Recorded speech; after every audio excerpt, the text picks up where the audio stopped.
Albert Einstein once said, everybody's a genius. But if you judge a fish by its ability to climb a tree, it will live its whole life believing that it is stupid.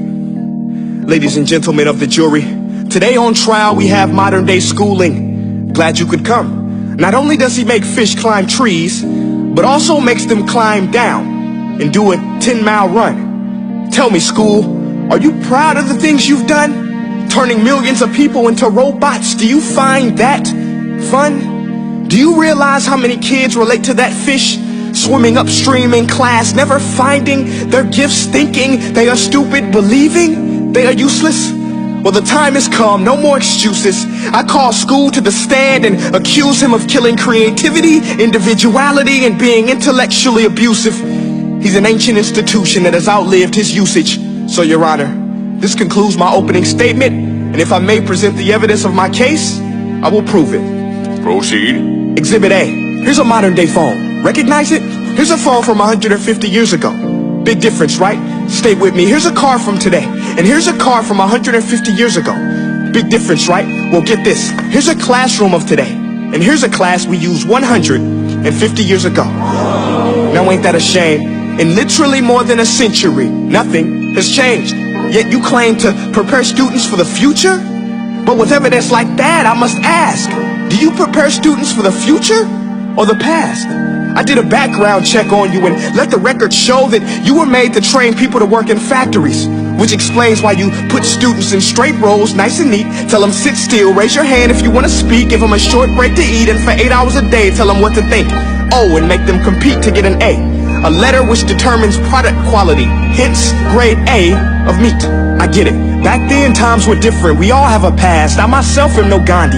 But today, we don't need to make robot zombies. The world has progressed. And now we need people who think creatively, innovatively, critically, independently, with the ability to connect. See, every scientist will tell you that no two brains are the same. And every parent with 2 or more children will confirm that claim. So please explain why you treat students like cookie cutter frames or snapback hats, giving them this one-size-fits-all crap. Watch your language. Sorry, Your Honor, but if a doctor prescribed the exact same medicine to all of his patients, the results will be tragic. So many people would get sick, yet when it comes to school, this is exactly what happens, this educational malpractice, where one teacher stands in front of 20 kids, each one having different strengths, different needs, different gifts, different dreams, and you teach the same thing the same way? That's horrific. Ladies and gentlemen, the defendant should not be acquitted. This may be one of the worst criminal offenses ever to be committed. And let's mention the way you treat your employees. Objection. Overruled. I want to hear this. It's a shame. I mean, teachers have the most important job on the planet, yet they're underpaid? No wonder so many students are short-changed. Let's be honest.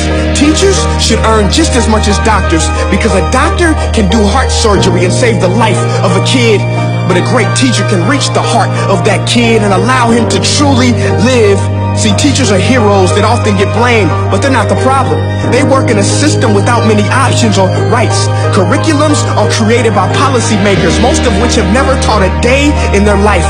Just obsessed with standardized tests. They think bubbling in a multiple choice question will determine success. That's outlandish. In fact, these tests are too crude to be used and should be abandoned, but don't take my word for it.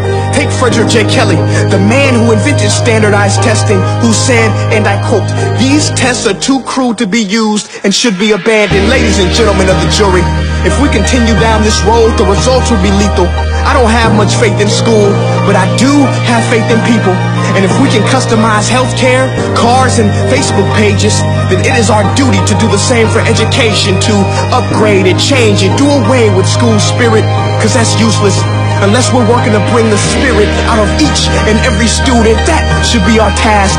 No more Common Core. Instead, let's reach the core of every heart in every class. Sure, math is important, but no more than art or dance. Let's give every gift an equal chance. I know this sounds like a dream, but countries like Finland are doing impressive things. They have shorter school days. Teachers make a decent wage. Homework is non-existent, and they focus on collaboration instead of competition. But here's the kicker, boys and girls. Their educational system outperforms every other country in the world. Other places like Singapore are succeeding rapidly. Schools like Montessori, programs like Khan Academy. There is no single solution, but let's get moving. Because while students may be 20% of our population, they are 100% of our future. So let's attend to their dreams, and there's no telling what we can achieve. This is a world in which I believe, a world where fish are no longer forced to climb trees. I'll rest my case.